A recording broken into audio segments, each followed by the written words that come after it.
Hello, আমি মোমো। আমাকে সবাই খুব পছন্দ করে, সবাই খুব ভালোবাসে।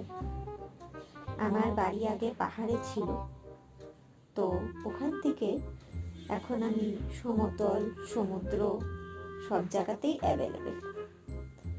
আমার বিভিন্ন রকম ফ্লেভার আছে: চিকেন, মাটন, পনির, সয়াবিন, তারপর বাঁধাকপি, আবার কখনো কখনো কুয়াশা।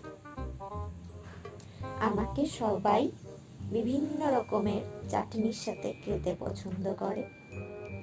গ্রিন চাটনি, রেড চাটনি, আবার কেউ কেউ মেয়োনিজের সাথেও পছন্দ করে। তুমি কি আমাকে খাও? যদি খাও তাহলে তো আমি খুব হ্যাপি, আর যদি না খাও তাহলেও ঠিক আছে।